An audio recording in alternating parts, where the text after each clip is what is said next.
എന്തുകൊണ്ടാണ് നമുക്ക് മറ്റുള്ളവരുടെ ഇടയിൽ വേണ്ടത്ര അംഗീകാരവും ബഹുമാനവും ലഭിക്കാത്തത്?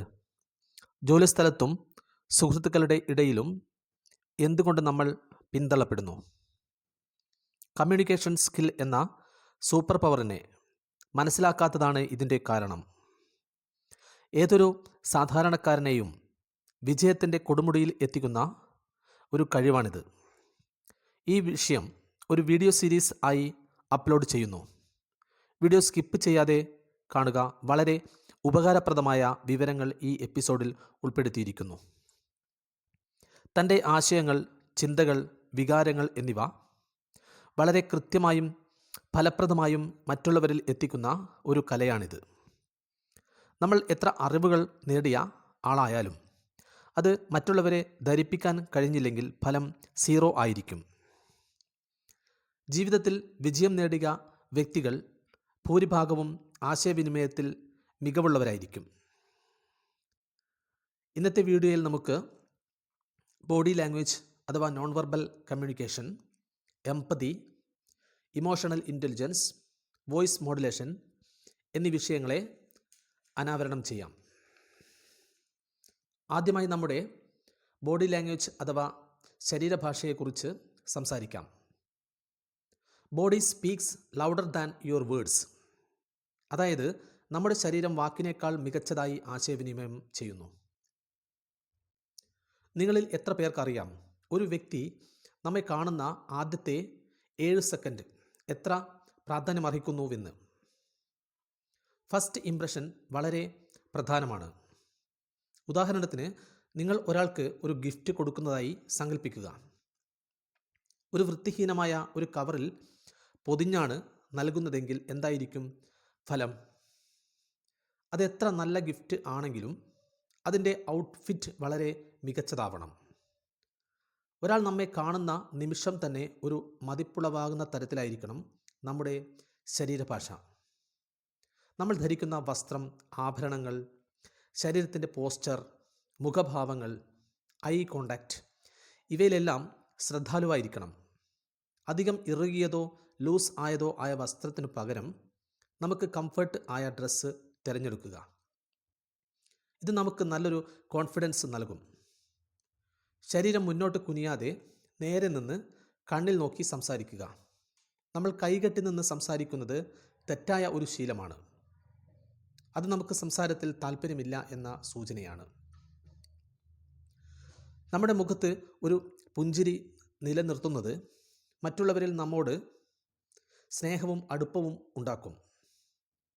തുടക്കത്തിൽ പ്രാക്ടീസ് ഒരു അഭിനയം പോലെ ചെയ്ത് തുടങ്ങുക.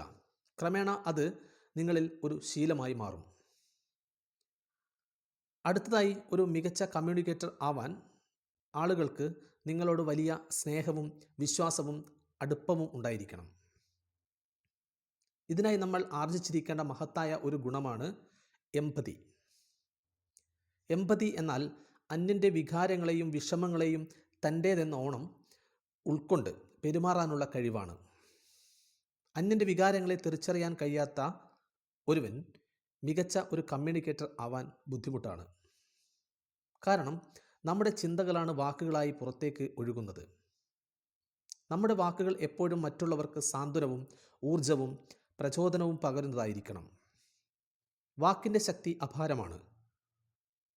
ഒരു വ്യക്തിക്ക് ജീവിതത്തിൽ വെളിച്ചം പകരാനും ഒരു വ്യക്തിയുടെ ഹൃദയത്തിൽ മായാത്ത മുറിവുകൾ സൃഷ്ടിക്കാനും വാക്കുകൾക്ക് കഴിയും.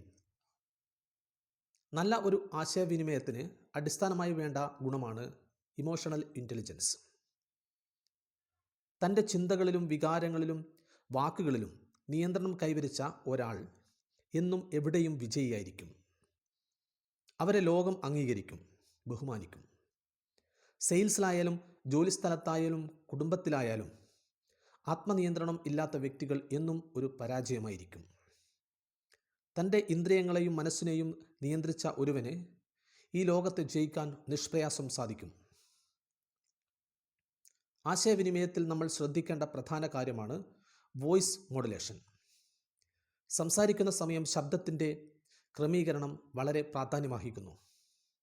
അവസരോചിതമായി ശബ്ദത്തിൻ്റെ പിച്ച് ഉയർത്തിയും താഴ്ത്തിയും സംസാരിച്ച് പഠിക്കുക. നമ്മുടെ സംസാരത്തിന് എപ്പോഴും ഒരു താളം ഉണ്ടായിരിക്കണം.